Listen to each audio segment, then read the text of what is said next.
Maayong hapon, Negros. Ini ang Digicast Negros 10. Ang nagapanguna nga napuro ka mga balita sa isla sa Negros ang amo ni gadulong sa inyo. Update niyo kami via Facebook, YouTube, kag sa KK Channel 11. Kag sumubatian nyo man kami live sa FM station nga 91.1 FMR Bacolod.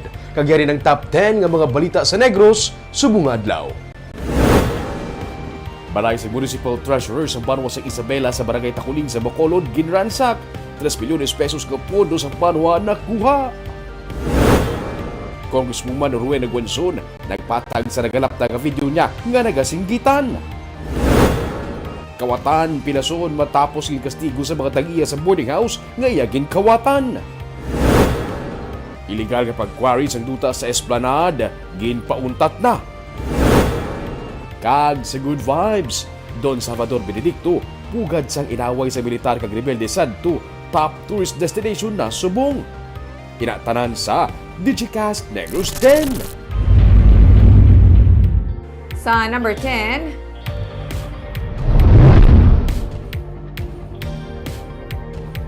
illegal quarry operation pati na pagpanghalay sang nilabhan sa Bacolod Esplanade ang napauntat na sang syudad.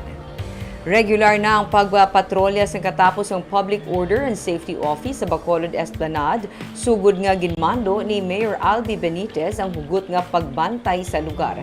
Ini matapos nga may pila na ka mga kabilya sa mga railings ang ginpangawat kag halos ginhimo ng halayan sa mga linabhan ang multi-million project sang Department of Public Works and Highways sa kilid sang Bacolod City Government Center. Sunod sa pamuno sang poso nga si retired Police General Primitivo Tabohara, ila naman ginpauntat pati ang pagpangahakot sang balas kag bato sa malapit nga sapa. Sa Esplanade man abi nagaalagi ang mga tricycle nga nagahakot sang balas kag bato. May nagahaboy man sang basura sa kilid sang sapa nga kabahin sa hugot nga ginadumilian sang syudad. May mga naguba na damay na dola na. But since na-take over kami, may ara kita ginatawag regular patrol sa aga, sa auto, sa hapon, kag sa gabi, especially. Kag ang mga illegal quarry da sa dalong amon mga ginasaway.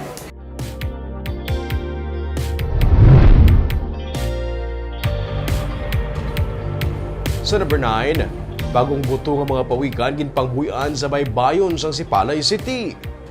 Ginrelease sa baybayon sang Poblacion Beach sa Sipalay City ang 45 tanan ka mga bagong buto nga mga pawikan. Sunod sa Bantay Dagat Coordinator sa syudad nga si Edsel Toledo, ang pugad ay nakitaan sa tung katapusan sang bulan sa Nobyembre sang 2022 kag ginpabantayan. Masami, mga 60 diyas ang kalawigon antes nga magwa ang mga buto gikan sa mga itlog. Ang ini nga pugad ang isa lamang sa 3 ka mga pugad nga ginabantayan sang Bantay Dagat sang syudad. Wala pa may baluan kung anong species ang sea turtles ang ginpangbuyan sa dagat.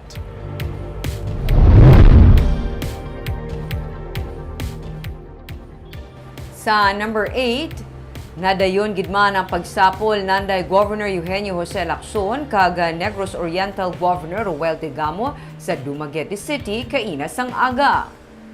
Ginsiling ni Governor Lacson nga sila nga duha ni Governor Tegamo ang naghilisugot nga sila ang magapadayon sa pagsugilanon. Ginduso ni Tegamo ang pagadihon sang bag-o nga region nga mayara kuntani sang 4 ka mga probinsya. Iniamo ang Negros Oriental, Siquijor, Negros Occidental kag ang ika-4 nga bag-o nga probinsya magagikan sa Negros Occidental man. Sunod kay Tegamo, ang tinutuyo sini amo nga may equal footing ang tanan. Sa karon iya ginisiling nga ang Negros Occidental may 7 ka kongresista, ang Oriental 3 lamang. May 13 ka mga syudad ang Negros Occidental, ilakip na ang Bacolod, kag 6 naman ang Negros Oriental. Gani kun may botohay sa pila ka adlaw sa mga isyu, mas bentaha para sa Negros Occidental. Nagpasalig naman si Lacson nga mangin patas ang Negros Occidental sa tanan nga tion sa mga probinsya sa idalom sa mangin bag-o nga rehiyon. Tinutuyo sang pagsapol ni Lacson kay Tegamo amo nga maengganyo ini sa pagsuporta sa NIR. Isang batas lang to eh. One island region, di ba, mag-create ng one island region needs a law. So, under that, mag-create ng another province.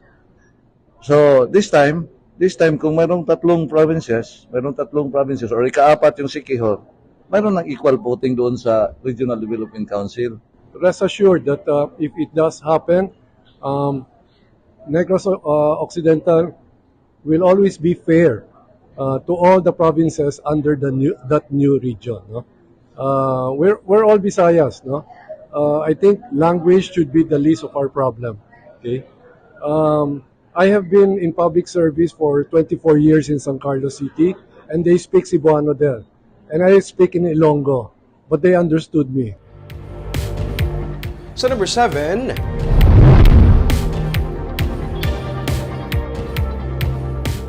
house-to-house visitation imbis nga Operation Tukang inaming kampanya sa Bacolod City kontra illegal nga droga. Kumalin sa naghuyang ang mga health restrictions sa kampanya kontra COVID-19, masigin pabaskog naman sa katapos ang City Anti-Drug Abuse Council ang pagpatuman sa house visitation sa mga individual gaya sa impluwensya sa illegal nga droga sa mga kabaranggayan. Sunod sa kay Kadad Program Coordinator Retired Police General Primitivo Tabuhara, ang house visitation ang nanging kabaylo sa Tukang Operation agud nga mas baganyat ang mga drug users gaya sa low risk nga mapaidalom sa rehabilitation program. Sa pagbukas ang Balay Silangan, may 18 na ka mga individual ang nag-graduate sa nagligad nga tuig. Pinaagi sa Community Drug Rehabilitation Program, nagsaka naman sa 14 ang drug-cleared barangay sa Bacolod City. Iniman ang kabangdanan sa pagsugod sang 2023, nakabaton sa award ang kadak halin sa Department of the Interior and Local Government bahin sa naging performance sa syudad sa Anti-Drug Abuse Program. First quarter, nakapokus kita sa drug clearing programs ang top priority barangays. Ang aton nga mga pulis kagang barangay officials, especially ang aton nga kadak chairman, may ara ginatawag nga house visitation jointly with the PNP and barangay officials and sometimes with the kay amo ni ang ginbulos ta sa ginatawag nga tukhang.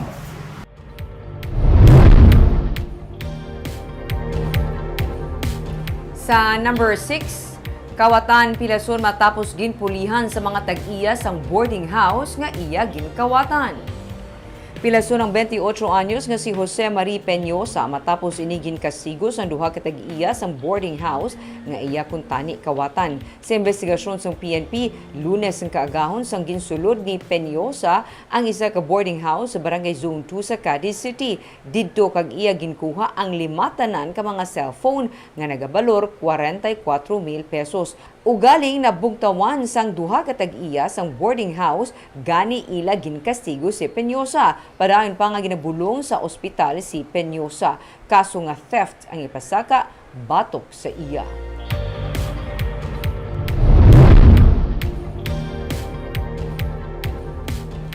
Sa number 5, isa ka welder patay sa pagpaniro sa banwa sang Moises Padilla. NPA ginatudlo nga suspect sa krimen.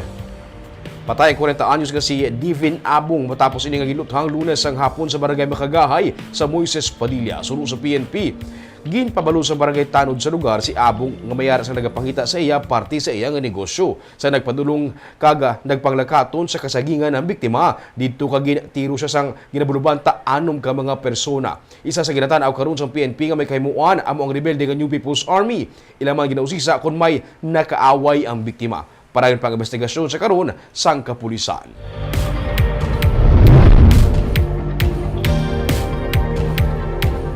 Sa number 4, pagpamatay sa mga persona nga ginaalegar may kangtanan sa iligal nga droga, hindi solusyon sa problema. Inisunod kay Father Chris Gonzalez, ang Social Action Center Director sa Bacolod Diocese. Ini kasunod sa pila ka mga kaso sa pagpamatay sa syudad sa Bacolod kung sa diin ginaalegar may kangtanan sa iligal nga droga ang mga biktima. Sunod kay Gonzalez, ang ugat sa paglaptas ng iligal nga droga amo ang dapat nga tutukan kag lubaron. Sunod sa iya, nagapamatok man ang simbahan sa pagpamatay, wala siya nagasiling nga okay sila sa paglaptas ng iligal nga droga kay ini ang nagaguba man sang sosyudad. Giving hope to people because I think nga naga-enter into drugs and ini because they have also lost hope, no? So ubra tani naton, how do we give hope, no? Gapati kita nga ang tao tagahan lang tsansa may tsansa pagid. So isa man ni kakil, labi na gid ko nga nakita naton nga solusyon is through killings. Well, nakita man naton nga hindi man ina solusyon. Tani ilog danay kita binuligay na kita, no tanan ngayon siya, no. Tanan nga mga tao paano naton sulbaron ini problema.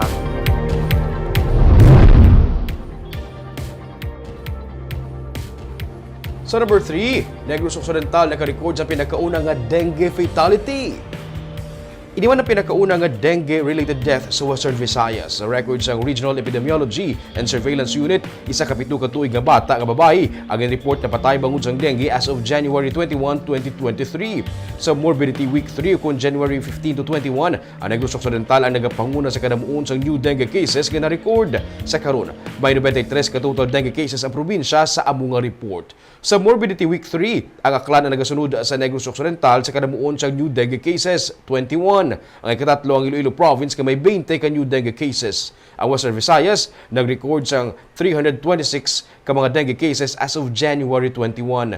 Kung ipaanggid sa kasubong nga tion sa 2022, 138% ini nga mas mataas. Padayon ang abiso sa DOH nga pamatukan ng dengue paagi sa matinlo nga palibot kag temprano nga pagpakonsulta kung makakita sang senyales sang dengue sa natungdan. Sa number 2,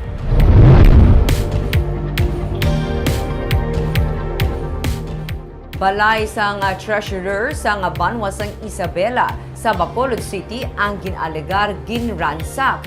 3 milyones pesos nga pondo sang Banwa ang ginkawat. Padayon sa karon ng investigasyon sang Police Station 6 angot sa ginalegar pagransak sa balay ni Nenette Escarda sa Las Palmas Subdivision, Barangay Takuling sa Bacolod sa Enero 21. Si Escarda ang treasurer sang Banwa sang Isabela kag kabahin sa ginkawat amo ang cash kag mga tseke sang Banwa nga nagabalor sang 3 milyones pesos. Suno kay Captain Dax Santillan, ang hepe sang Police Station 6, ginaalagar ni Escarda nga yara sa iya balay ang tseke kag kwarta kay inog deposit niya kung tani ini sa bangko. Ginaalagar ni Escarda suno kay Santillan nga nagsulod ang kawatan sa ilang compound kag nag-agi sa Tiangge kung sa diin ginkakas ang anong ka mga jealousy kag didto nag-agi. Ginausisa pa sa karon sang PNP ang mga alegasyon sang biktima kag ang posibilidad nga wala dito sa iya balay ang nadula nga kwarta. Before na magsulod sa compound, may 8 na sila ka ito. Okay. So, amo na nga ito nga isa sa pamangkot kung ginalikan nila nga ginsulod sa pila pa dahil ginsulod, hawag nga may amo nga mga faktor nga lokay posibilidad. Kaag sa numero 1 sa mga balita, subong adlaw.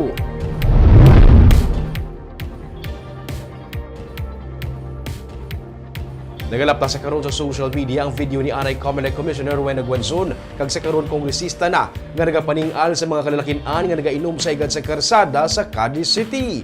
Nag-upload sa video na balaka nga basi balikan sa kongresista. May report si Nico Delfin.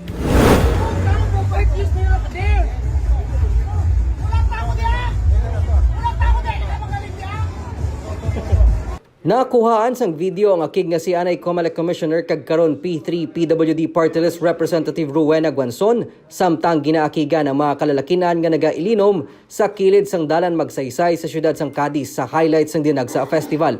Suno kay Cynthia nga mong nag-upload sang video sa social media, makapilaman ka beses nga gintuslok ni Guenzon sang baston ang nagbisita nga tiyo sang iyabana.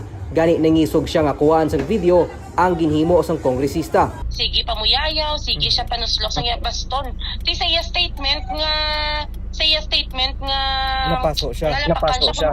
How come nga nalapakan siya kay layo pa lang gapangwahig na siya. Pero ginatambagan lang sa wala sang may makaulot sa iya hambal kay tungod grabe ang warak-warak sang babaya, grabe ang pamuyayaw. Pero sa iya nga mga statements sa istaliwas gid sa ginapakita sang video. Ginsiling naman ni Guenzon nga magluwas nga napaso siya sang sigarilyo, natapakan pang yatiil sang mga nagasinaot-saot nga pangayaw samtang nagalabay siya sa mga alagyan papauli sa ilabalay. Ginharas sa ginkastigo man ang iya mga hinablos, gani iya ginkadtuan kag sa iya na nga pagbalik natabo ang nag-viral nga insidente. Bungguan niya ako na baga, tinapakan niya ang tiil ko nga may arthritis ang walagid. Sakit gid eh. Ikaw din ang aking ko. Sininggitan ko sa todo. Mo hindi pa mag-sorry na yun. Gat nga sa dason. Amo sigapon no sabat niya nga mo ni sidewalk. Ginpablatter na sang anay commissioner nga nangin anay alkalde man sang syudad ang natabo nga insidente. Tuyo niya man nga mapasakaan sang kaso nga libel ang nag-upload sang video. Hindi nag-Facebook de. Wala ni sa kabalo nga may liability siya. Sabi nyo, Facebook. Okay lang. Maski ano, pwede nyo ibutan. Karon ang pangabay ko, kung sino mga kakilala sila yung mga tao, palihog, ipalambot nyo lang bisakon. Butang nga ginakabalakan ni Cynthia, nagapati siya nga wala na sa lugar ang ginhimo ni Guanzon, kag sila pa sa mga himata sang iyabana ang napaukpan sa natabo, bangod wala man sila sang kahilabtanan sa natabo sa hinablo sang anay opisyal. Ang worry man, at the same time ang amon safety kay kung makita niyo to sa video nagambal man da siya nga mabalik siya something amo na. Ginsiling man ni Guanzon nga wala niya nauyunan ang pagpangayo sang pasaylo sang iya na engkwentro nga mga lalaki antes pa man siya nag-ibwal sa kaakig. Panawagan niya nga kuntani matagaan na tensyon ang pagpanigarilyo kag pag-inom sa mga sidewalk kun kapistahan. Nico Delfin para sa DGCast Negros. Sa Good Vibes,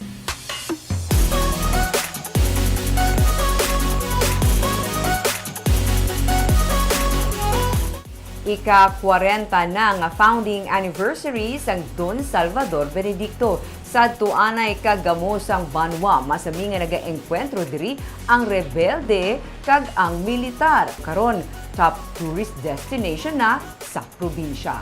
May report si Romeo Subaldo. Ini ang banwa sang Don Salvador Benedicto Sadto. Ililisipon lang ang mga pamalay sa town proper. Popular ang banwa bangod sang inaway sa tunga sa militar kag mga rebelde sang dekada 80. Sunumpaan ang dalan pakadto sa banwa. Puno hasta ang atop sa mga jeep nga nagabiyahe pasaka. Suno kay Mayor Lawrence Marksden de la Cruz, hindi manigar nga pugad sang insureksyon sadto ang ilang banwa. Amon manigar ang history sang amon banwa. Sa diin ng banwa sa una sang Don Salvador Benedicto wala pa rin banwa, lugar sang insurgency gid no. Tuod kag sa tuod nga na mga early days sang amon kapiestahan, kalikalihan, Harvest Festival kag anniversary sang banwa. Mabudayan kami mag-imbitar sa mga bisita namon kinahadlok. Matapos ang 40 ka tuig, ini na sa karon ang DSB. Sadto, ginapalagyuhan kay Kagamo, subong ginadagsa sang tawo. Top tourist destination sa Negros Occidental. Ginadagsa sa mga turista ilabi na kun weekend. Wala tuo ang mga kapihan, kag mga resort, kag mapabugal ang tourist destinations. Tumandok sa Julieta Mallorca, saksi siya sa kinagamo sadto sa ilang banwa. Nagsaylo sila sa Calatrava kay hindi makaagwanta sang ginamo. Oo sir, ka nakabakwit gani kami sa minapasok kay inang dito bala sa may Calatrava. Dito ba kamo nakapalagyo? Oo, nagbakwit kami dito sir. Tapusan abot kami dito bag nang gamo mang gyapon. Nagbalik gyapon kami di. Matapos ang 3 ka bulan, balik sila sa DSB, ang lugar kung sa diin siya ginbunag. Sa duanay, nagatrabaho siya sa pagpangilamon sa kampo, pero subong, nagaluto na siya sa mga kakanin kag gina-deliver sa mga kalan-an kag kapihan. Na high blood ko, nagyaya ko bata, nagpuli ko kay amo mang gyapon hindi na ako bantay bata kay na high blood. Nagluto lang ko sa ginbuligan kami sa DSW sir. Duluan ka mo? Gitagaan kami tag 10,000 amo na Kapital. Di damo ka nakapihan ginadulungan na. Adamo sir oy kada gid adlaw galuto ko yan. Para kay Julieta, kung ikumpara sadto, kadako sa kinalain sang ilang banwa. Kag subong, ika-40 na nga founding anniversary sang ilang banwa, kag ika-30 na nga Kalikalian Harvest Festival. Kaina, formal na nga nagsugod ang kapistahan sa banwa. Ginpatilaw ang mga tumalanaw kung ano ang masaksihan sa masobra isa ka semana nga selebrasyon. Highlights sa kapistahan, ang linay sang Kalikalihan.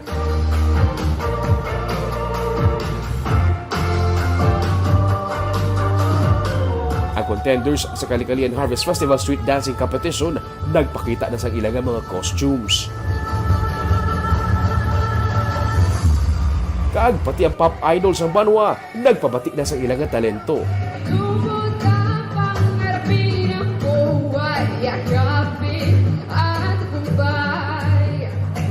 Suro sa alkalde, world-class ang ilang production. Nagalaom siya nga sa pag-uswag sa ilang banwa, magauswag man ang pangabuhi sa mga Salvadorians.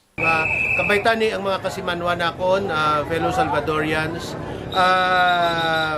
makabahin git no sa pagkasenso sang amon banwa kag emo na sinasiling ko opportunities no in the tourism industry is already here, so I want every Salvadorian to be part of that and earn income from that and part of the progress. May mga sporting events man sa Banwa, parehos na lamang sa airsoft, boxing, drone racing kag enduro trail cross competition. Pwede ma-check ang ilang page nga Don Salvador Benedicto para sa calendar of events tubtub Pebrero 9 nga amo ang highlights naman sa ilang kapistahan. Barb, ang ilang theme sa ilang sa bunga kapistahan, Barb, DSB at 40, Fuerte. Fuerte, gid ba? Hindi pa rin sa DSB compare before kag sa subong, no? Oo, may. Pero ako, naka-confirm ako na dati isang kalikalihan. Kag subong nagapangapi man ko sa Don Salvador. So, muna sa paagi sa magkanto sa DSB, ka na isang dalan, subong gusto mo magkanto dito. Kag-cool sa lugar, Uming, ha? Amugin. Kagabi itong mga balita sa Negros subong adlaw. Kay man sa panahon karon importante nga may ihibalo ka sa nagakatabo sa imo nga palibot. Pero dapat balanse kag eksakto mga impormasyon. Padayon kami nga magapangalagad sa Negrosanon. Ako si Barbara Mijares. Tubtub sa buwas, ako naman si Romeo Subaldo, mayong hapon.